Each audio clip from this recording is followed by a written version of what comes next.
Assalamualaikum warahmatullahi wabarakatuh. Ketemu lagi dengan saya, Selamat Wibowo. Pada kesempatan ini, saya ingin memberikan evaluasi pelaksanaan PKKS SMA Jakarta Selatan tahun 2022 yang sudah dilaksanakan dan hasilnya sudah dibagi. Nah, Bapak Ibu, nanti Bapak Ibu akan menerima secara penuh hasil PKKS. Nah, hasil PKKS itu nanti juga digambarkan dalam bentuk grafik. Nah, Bapak Ibu kita cermati. Jadi ada 6 indikator, 6 komponen yang perlu Bapak Ibu lihat. Jadi mulai dari kepribadian, kepemimpinan pembelajaran, pengembangan sekolah, manajemen sumber daya, kewirausahaan, dan supervisi pembelajaran. Dari keenam ini, Bapak Ibu bisa lihat mana Bapak Ibu yang masih lemah. Nah, kemudian kita akan menjelaskan secara umum. Pada umumnya, setiap bagian ini punya kelemahan di mana. Nah, ini contohnya. Yang pertama untuk kepribadian sosial. Nah, kalau di sana tadi hasilnya 92,27. Nah, umumnya itu lemah di bagian menunjukkan integritas yang tinggi dalam melakukan tupoksi yang dibuktikan adanya program laporan kegiatan yang memuat adanya evaluasi dan tindak lanjut.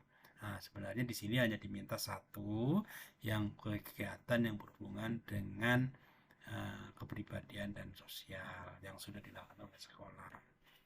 Yang kedua, laporan kegiatan kerjasama dengan berbagai pihak. Nah, biasanya diminta MOU-nya ada, tetapi dan sudah dilaksanakan, tetapi umumnya laporannya belum ada. Dan yang ketiga, evaluasi dari hasil kerjasama yang sudah dilakukan umumnya juga belum dilakukan. Jadi idealnya Bapak Ibu setiap kegiatan yang sudah dilakukan itu ada laporannya yang di situ memuat ada evaluasi dan tindak lanjut. Dan yang keempat, nah, sekolah diharapkan mempunyai kepedulian terhadap masyarakat di lingkungan sekolah, artinya di luar sekolah ya. Dan supaya Bapak Ibu masyarakat merasa bersyukur ada sekolah di Bapak Ibu. Nah, ini banyak sekolah yang belum melaksanakan. Nah, kemudian kepemimpinan pembelajaran. Nah, umumnya itu lemah di mampu merumuskan tujuan sekolah yang sesuai dengan prinsip SMART. Nah, ini biasanya Bapak Ibu tujuan sekolahnya masih ngambang ya, tidak fokus, kemudian tidak smart ya. Kemudian yang kedua, program pengembangan organisasi pembelajar. Nah, ini kadang-kadang Bapak Ibu belum paham, tapi yang dimaksud di sini adalah bagaimana sekolah mengembangkan kompetensi dan kinerja dari Bapak Ibu guru dan tenaga pendidikan. Jadi kegiatan-kegiatan yang berhubungan dengan pengembangan profesi, pengembangan kompetensi. Contohnya misalnya bagaimana Bapak Ibu mengerjakan MGMP, bagaimana Bapak Ibu melakukan pembelajaran untuk Bapak Ibu, pelatihan-pelatihan dan sebagainya. Nah, kemudian yang ketiga, program yang berkaitan dengan budaya iklim sekolah yang kondusif dan inovatif. Nah, ini biasanya untuk yang kondusif, Bapak Ibu biasanya sudah dilakukan, tapi biasanya tidak direncanakan dengan baik. Nah, yang inovasi, sebagian sekolah juga belum memberikan program-program inovasi. Nah, setelah program yang ada dibuat, dilaksanakan, tapi umumnya belum ada laporan evaluasi dan tindak lanjut.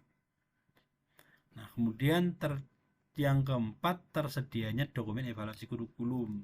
Nah, jadi biasanya Bapak Ibu sebelum membuat KTSP, Bapak Ibu melakukan evaluasi dari kurikulum sebelumnya. Nah, biasanya ini jarang yang melakukan. Ini hal-hal yang penting yang umumnya masih lemah di di bagian kedua ini. Nah, kemudian pengembangan sekolah. Pengembangan sekolah umumnya lemah di program jangka menengah dan jangka pendek. Jadi mungkin Bapak Ibu membuatnya belum maksimal. Program jangka menengah biasanya 4 tahun itu harus jelas tergambar bagaimana progres perubahan selama 1 tahun. Setiap tahun dari tahun ke tahun ada perkembangan yang meningkat biasanya. Nah, untuk jangka pendek biasanya program-programnya detail, kemudian ada jadwal kegiatan, kemudian ada penanggung jawab dan sebagainya. Ini biasanya hanya tertulis program saja, dan paling banyak sekolah menggabungkan antara jangka menengah dan jangka pendek. Idealnya Bapak Ibu pisahkan sekolah untuk program jangka menengah dan jangka pendeknya. Kemudian program monitoring. Nah, ini Bapak Ibu biasanya Bapak Ibu sudah melakukan monitoring, tapi biasanya tidak ditulis apa saja yang hendak dilakukan monitoring oleh kepala sekolah. Dilakukan, tapi biasanya tidak diprogramkan, tidak dicatat hasilnya, sehingga kita tidak bisa merekap penilaian monitoringnya. Dan karena tidak ada data, maka evaluasi dan tindak lanjut hasil monitoring juga biasanya tidak dimiliki. Jadi Bapak Ibu diharapkan bisa membuat program monitoring kepada akhir semester. Bapak Ibu melakukan evaluasi dan perbaikan secara menyeluruh. Ya, evaluasi boleh dilakukan secara sesuai dengan keadaan, kapan saja Bapak bisa. Tapi idealnya pada akhir semester kita membuat evaluasi kegiatan monitoring secara keseluruhan. Nah, yang ketiga yang paling banyak tidak dimiliki adalah laporan penelitian tindakan sekolah. Nah, Bapak Ibu untuk sekarang tidak harus PTS, tapi Bapak Ibu bisa membuat best practice apa saja atau karya ilmiah apa saja. Jadi dipermudah, tidak harus PTS, walaupun sebenarnya PTS lah yang paling efektif. Nah, kemudian manajemen sumber daya umumnya lemah di mana? Dokumen program pengelolaan dan pendayagunaan pendidik dan tenaga pendidikan. Jadi Bapak Ibu biasanya tidak ada program untuk bagaimana pengelolaan guru, bagaimana pengelolaan tenaga pendidikan dan sebagainya. Terus yang kedua juga dokumen pengelolaan dan pendayagunaan sarana prasarananya. Biasanya hanya ada di RKAS, beli ini beli itu. Tapi bagaimana mengelola perpustakaan, bagaimana mengelola lab, kemudian bagaimana melakukan kebersihan, prosedurnya seperti apa, biasanya tidak diprogramkan atau tidak ditulis atau tidak dibuat panduannya. Kemudian yang ketiga, dokumen pengarsipan itu juga banyak yang lemah, misalnya buku induk. Bapak Ibu ingin berpindah dari manual ke digital, tapi manualnya tidak diisi, digitalnya tidak diisi. Umumnya seperti itu. Nah, klaper itu biasanya Bapak Ibu juga penyusunnya kurang tepat. Nah, data inventaris dan data mutasi buku sebagian besar sudah bagus. Nah, kemudian program layanan khusus sekolah. Nah, ini Bapak Ibu kita apalagi yang sudah IKM Bapak Ibu itu mesti melayani siswa-siswa yang tertentu ya, yang punya bakat tertentu baik akademik maupun non akademik. Jadi anak-anak yang pintar, yang baik itu dikelola dengan sebaik-baiknya agar prestasinya meningkat. Nah, salah satu contoh yang gampang itu mungkin program pembinaan persiapan UTBK, itu juga salah satu layanan khusus karena tidak semua anak ya.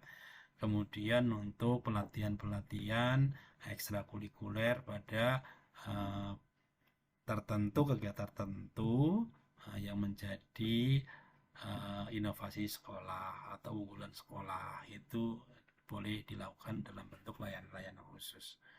Nah, kemudian kewirausahaan. Kewirausahaan umumnya Bapak Ibu tidak mempunyai program inovasi atau program unggulan atau program khusus.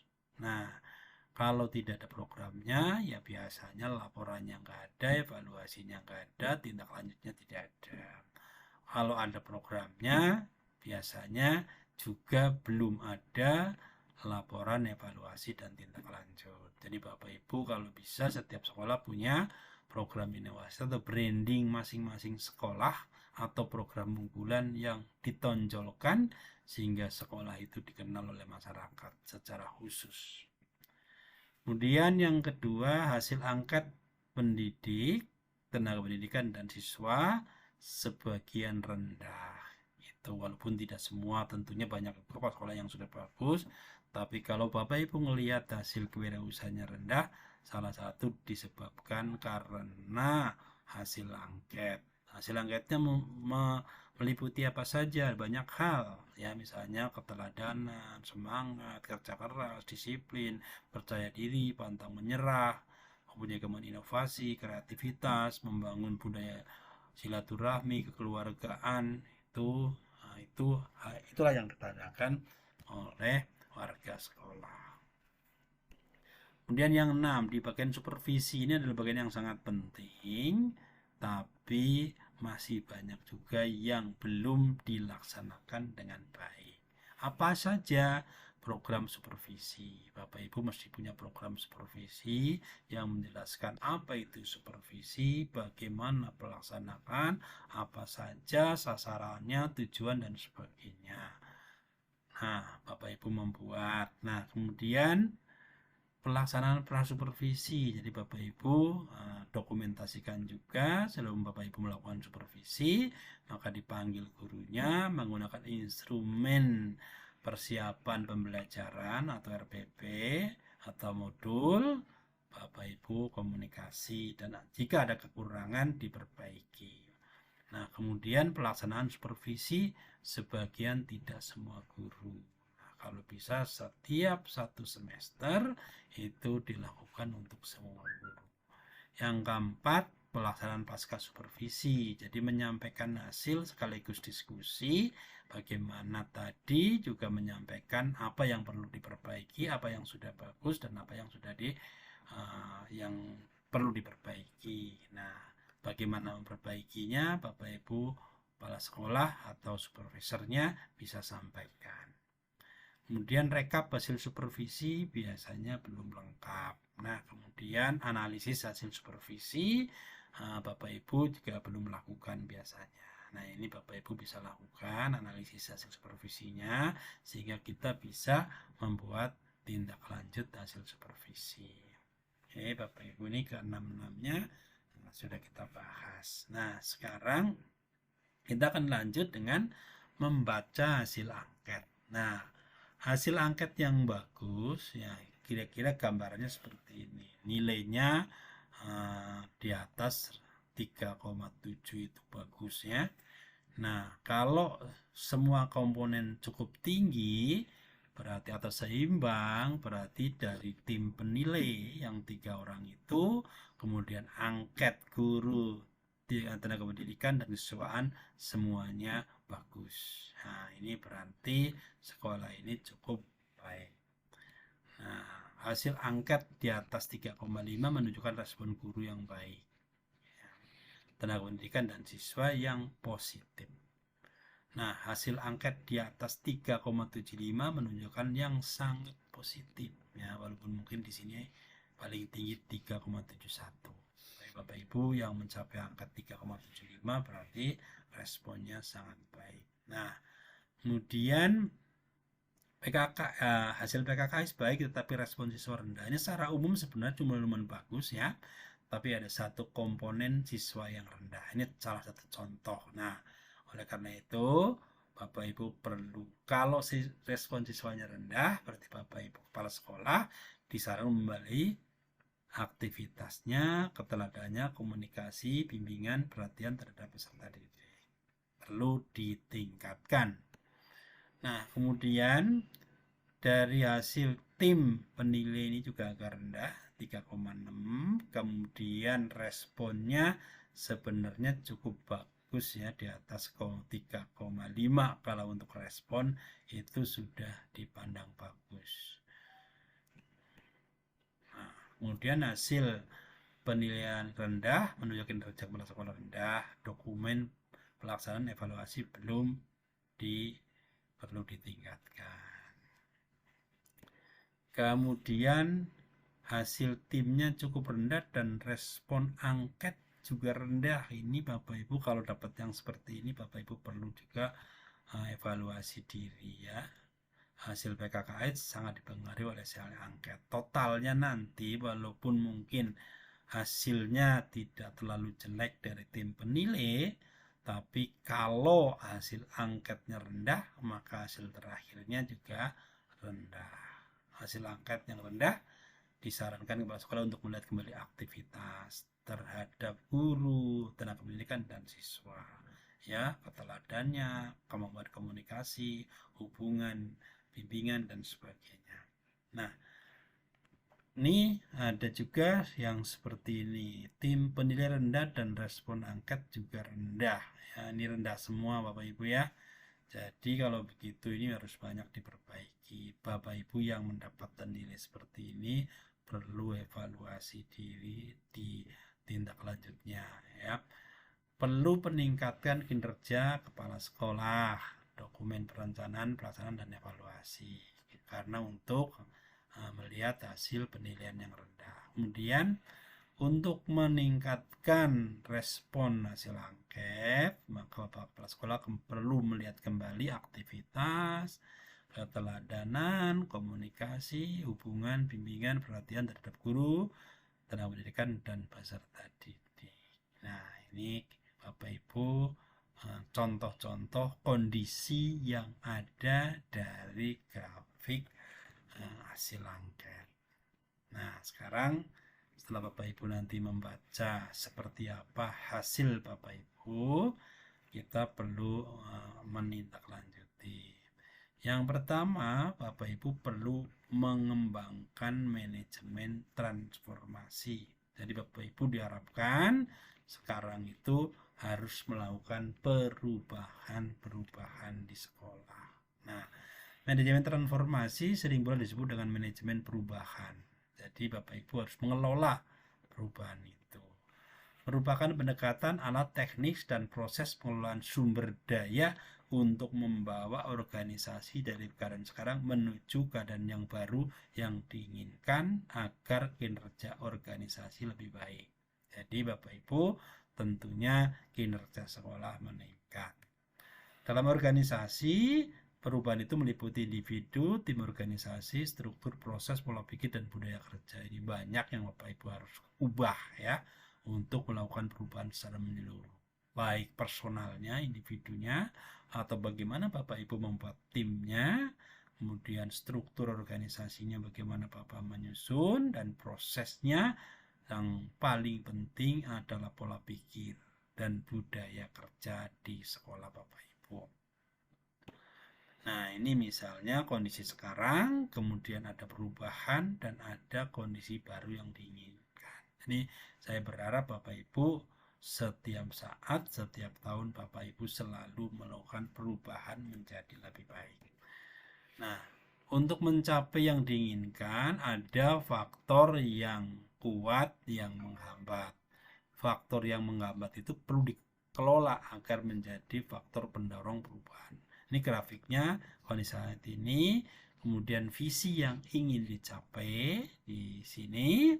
Nah, kemudian ada beberapa lintasan. Satu adalah lintasan yang paling efektif ya, efisien, langsung menuju ke perubahan tanpa banyak melakukan kegiatan yang tidak terlalu penting.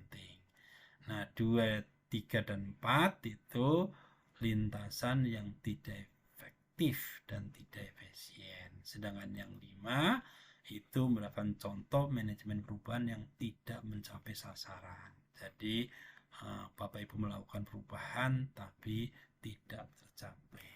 Nah, kita harapkan Bapak Ibu adalah pada yang nomor 1, perubahan secara efektif dan efisien. Nah, lanjut.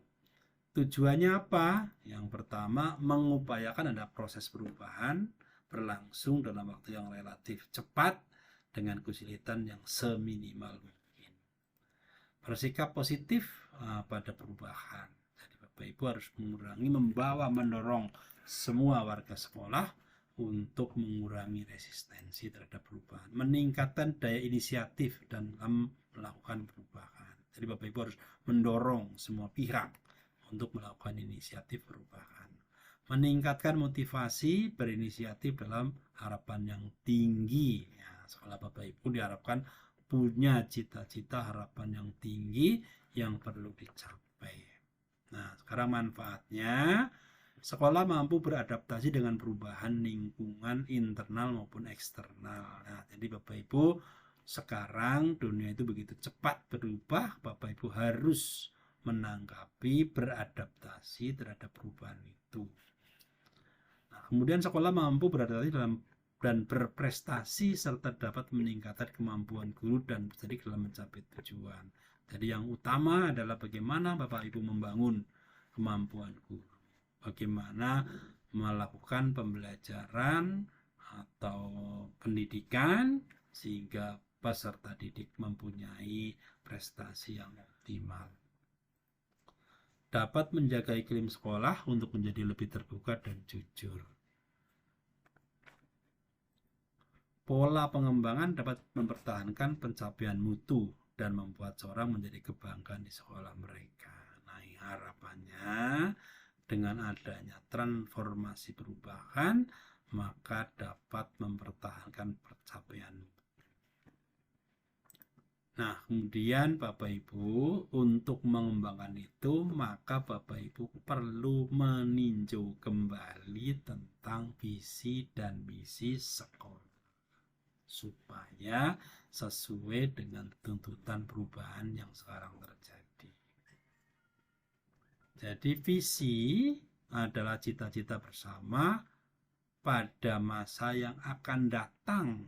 Jadi harapan dari semua warga sekolah yang dirumuskan berdasarkan masukan dari seluruh warga sekolah. Bapak Ibu ingin seperti apa ke depannya.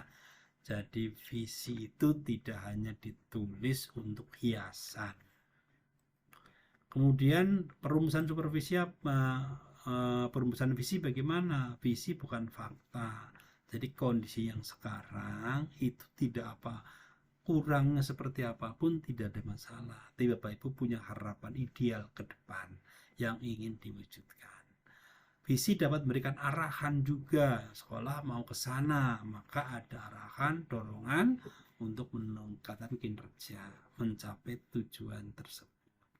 Dapat menimbulkan inspirasi bagi setiap menghadapi tantangan. Nah, visinya seperti ini, bagaimana Bapak Ibu akan mencapai tujuan itu pasti banyak tantangan. Kalau ada tujuan yang jelas, maka akan mampu menginspirasi, menjembatani masa kini dan masa yang mendatang. Jadi visi itu bisa menjembatani kondisi yang sekarang seperti apa, idealnya nanti seperti apa. Itu dijembatani melalui visi. Gambaran yang realistis, kredibel dengan masa depan yang menarik. Jadi walaupun ini adalah gambaran ke depan, tapi Bapak Ibu harus memberikan visi yang realistis sesuai dengan kondisi komponen kekuatan yang ada di sekolah. Nah, sifatnya tidak statis dan tidak untuk selamanya. Oleh karena itu, visi itu boleh ditinjau beberapa tahun sekali. Ya tentunya tidak setiap tahun, tapi hal-hal ada perubahan yang mendasar, maka perlu. Dengan adanya IKM ini, rasanya Bapak Ibu itu perlu melihat visi lagi. Nah, perumusan visi itu menggunakan teknik analisis, yaitu ALI, analisis lingkungan internal, ALE, analisis lingkungan eksternal, dengan analisis SWOT. Di gambarannya seperti ini. Nah, jadi yang analisis lingkungan internal itu biasanya adalah kekuatan dan kelemahan. Kemudian yang eksternal itu harapan dan tantangan. Nah, bagaimana Bapak Ibu menuliskan matriknya ini? Susun kekuatannya, susun kelemahannya apa saja, susun harapannya seperti apa, susun ancamannya seperti apa. Nah, untuk yang strategi strength dan opportunity, berarti Bapak Ibu harus menggunakan kekuatan untuk memanfaatkan peluang. Apa saja yang Bapak Ibu lakukan? Ini 1, 2, 3 dan seterusnya. Nah, strategi WO berarti untuk menanggulangi kelemahan dengan memanfaatkan peluang. Nah, adanya peluang, tapi ya kelemahannya apa yang bisa ditanggulangi. Nah, strategi ST itu pakai kekuatan untuk memanfaatkan peluang, ya. Kekuatan yang dipunyai dimanfaatkan untuk peluang, memanfaatkan peluang. Kemudian strategi WT, kelemahan dan menghindari ancaman. Nah, Bapak Ibu tulis semuanya.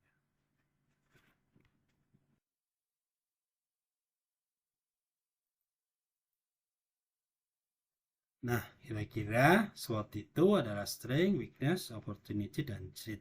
Nah, jadi kekuatan, kelemahan, peluang, dan ancaman. Nah, Bapak Ibu harus mengenal. Jadi, tingkat yang paling memadai berarti kalau Bapak Ibu sudah memanfaatkan kekuatan secara maksimal dan peluangnya.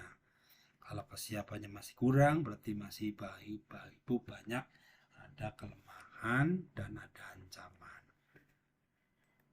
Nah, sekarang misi. Nah, jadi setelah Bapak Ibu menyusun visi secara baik, pelajari Bapak Ibu tadi bagaimana menyusun misi yang baik, sekarang kita lanjutkan dengan misi. Misi adalah suatu yang harus diemban dan harus dilaksanakan sebagai penjabaran visi. Jadi setiap kata di dalam visi itu dijabarkan di dalam misi dan tentu dilaksanakan dalam kurun waktu tertentu. Nah, kemudian suatu pertanyaan misi harus menjawab apa? Apa yang akan dilakukan terhadap misi itu untuk mencapai, maka misinya itu meliputi apa yang dilakukan, untuk siapa, dan bagaimana melakukan. Nah, jadi ini gambarnya. What, who, dan how. Nah, sekarang tujuan satuan pendidikan. Setelah Bapak Ibu melihat kembali visi, kemudian menjabarkan ke misi, maka lebih detailnya dibuat tujuan satuan pendidikan. Tujuan satu pendidikan adalah gambaran tingkat kualitas yang akan dicapai dalam waktu kurun tertentu. Misalnya 4 tahun Bapak Ibu susun, kemudian tujuannya apa. Nah, mengacu pada karakter dan keunikan. Tentunya sudah sesuai dengan misinya. Ya, visi jadi misi, misi jadi tujuan. Nah, berapa hal yang perlu perhatikan. Tujuan sekolah harus memberikan ukuran yang spesifik. Kemudian tujuan sekolah merupakan penjabaran dari misi. Oleh karena itu harus selaras dengan visi dan misi. Tujuan sekolah menyatakan kegiatan khusus apa yang akan diselesaikan dan kapan diselesaikan. Nah, Bapak Ibu, ini gambarannya. Yang paling tinggi adalah visi atau harapan, kemudian misi, apa yang akan dicapai, kemudian tujuannya. Nah, kemudian di sini adalah sasaran. Nah, kadang-kadang Bapak Ibu agak sulit memberikan tujuan yang smart, betul ya. Apakah bisa diukur? Nah, kalau agak sulit, maka Bapak Ibu boleh menjabarkan dalam sasaran-sasaran untuk setiap tujuan. Tujuan ini, sasarannya ini, sehingga jelas tercapai. Ya, misalnya untuk meningkatkan kompetensi guru, misalnya menguasai apa, sasarannya apa? Sasarannya adalah guru sekian persen nanti bisa apa, seperti itu. Jadi jelas terukur. Ya, sekarang monitoring. Yang paling lemah juga di dalam PKKS itu adalah kegiatan monitoring. Saya yakin betul Bapak Ibu sudah melakukan monitoring, tapi umumnya belum direncanakan dengan baik. Monitoring itu apa? Suatu aktivitas dilakukan untuk melakukan pengawasan melalui pengambilan data dan analisis informasi berkala yang secara sistematik. Jadi tentunya hasil monitoring itu harus tertulis, ada datanya yang bisa dianalisis. Kalau Bapak Ibu lakukan monitoring kemudian hanya disampaikan saja hasilnya tidak terdata, maka menganalisisnya lebih sulit. Kemudian metode monitoring itu banyak Bapak Ibu. Salah satunya penyampaian laporan dokumen dan koordinat rutin. Jadi Bapak Ibu bisa mempelajari dokumen-dokumen laporan. Kemudian yang kedua pengamatan kerja sehari-hari, ya, secara mendadak, kunjungan ke kelas, kunjungan ke ruang perpus dan sebagainya.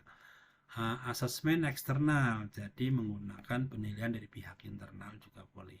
Kemudian ada wawancara Bapak Ibu dengan guru, dengan siswa, dengan tamu dan sebagainya, itu untuk melihat monitoring. Kemudian diskusi kelompok, kemudian kunjungan laporan berkala, kemudian survei pengumpulan data. Jadi Bapak Ibu juga bisa melakukan monitoring dengan memberikan survei.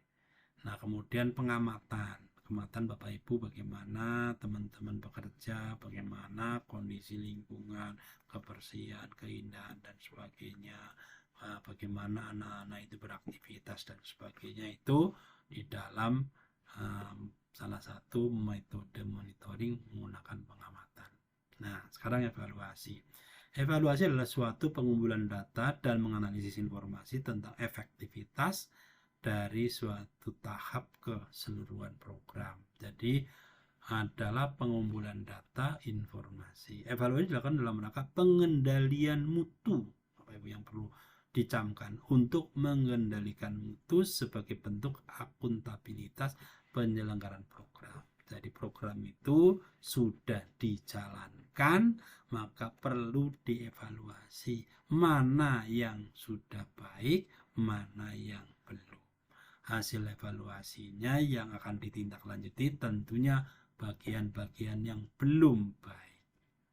Nah, misalnya untuk tindak lanjutnya Bapak Ibu perlu menulis evaluasi apa? Misalnya siswa sering terlambat atau banyak siswa yang sering terlambat misalnya, atau dari sebuah program sekian siswa tidak ikut kegiatan tersebut. Tindak lanjutnya apa besok? Mungkin sosialisasi dan sebagainya. Jadi idealnya setiap evaluasi kekurangan itu ditulis ke bawah, kemudian tindak lanjutnya juga sama jumlahnya sehingga mudah dibaca. Setiap evaluasi punya tindak lanjut yang jelas.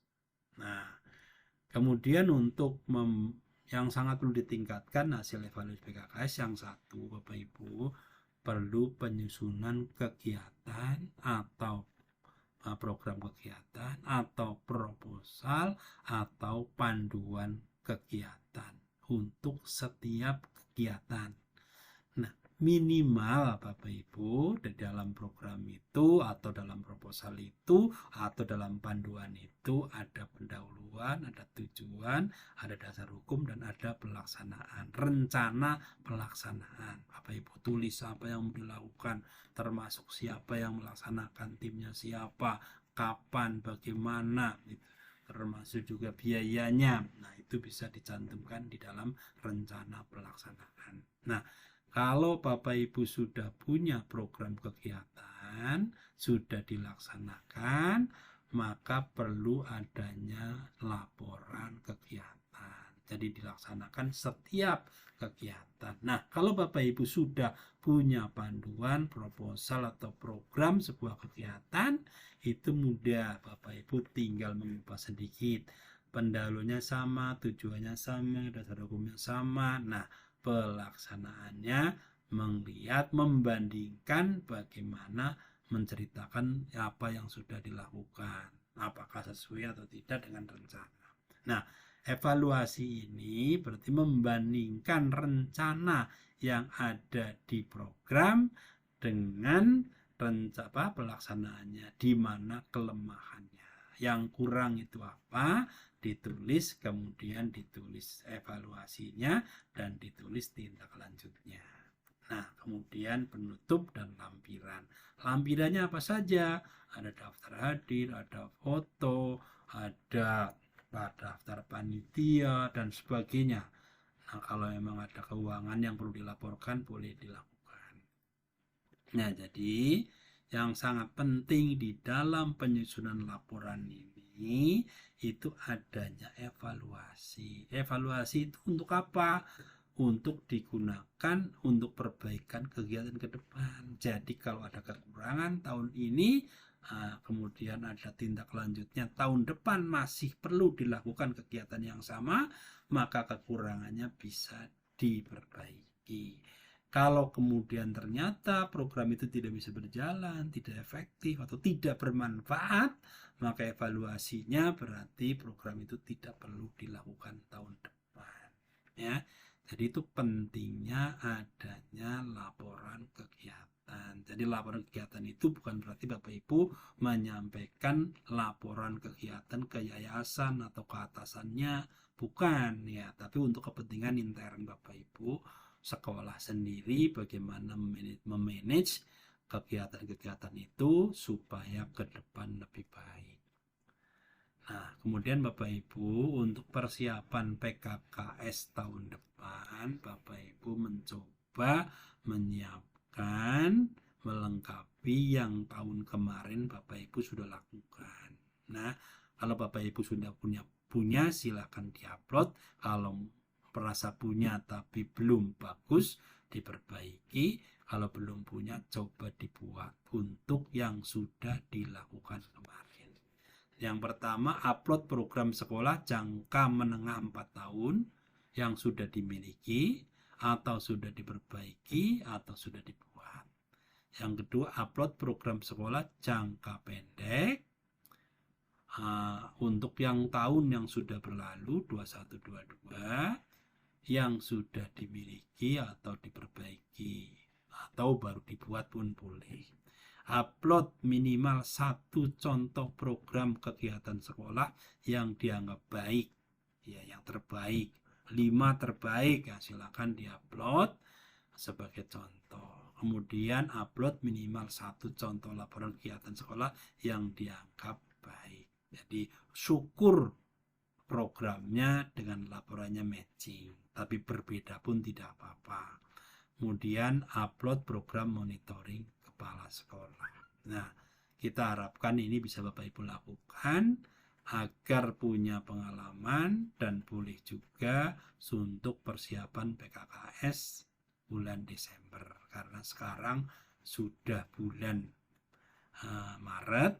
Nah, Bapak Ibu juga sudah boleh mulai mengumpulkan data-data untuk persiapan PKKS pada bulan Desember. Yang jelas, PKKS bulan Desember ke depan itu adalah kegiatan mulai Januari. Jadi Bapak Ibu sudah mulai mengumpulkan dokumen-dokumen, program-program, laporan-laporan, evaluasi dan sebagainya sudah mulai disusun sekarang. Itu berarti ke depan menjadi lebih baik. Harapan saya tahun depan itu nilai PKKS Bapak Ibu sudah sangat baik. Nah, setelah Bapak Ibu punya dokumennya, tolong diupload ya di www.bit.ly tindak lanjut PKKS. Nah, kemudian harapan saya paling lambat 8 April. Bapak Ibu kan hanya mengupload yang sudah punya atau memperbaiki yang ada menjadi lebih baik. Nah, ini saya lihat.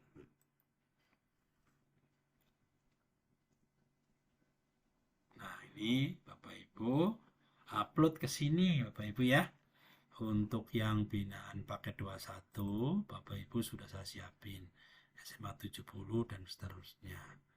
Yang binaan Bu Ice pakai 22, Bapak Ibu tinggal upload di sini. Kemudian yang paket 23 binaan saya itu, nah ini sekolahnya, Bapak Ibu tinggal mengisinya. Ya, harapan saya dengan adanya ini Bapak Ibu bisa sebagai latihan atau persiapan untuk PKKS tahun depan. Barangkali ini aja dari saya. Terima kasih. Assalamualaikum warahmatullahi wabarakatuh.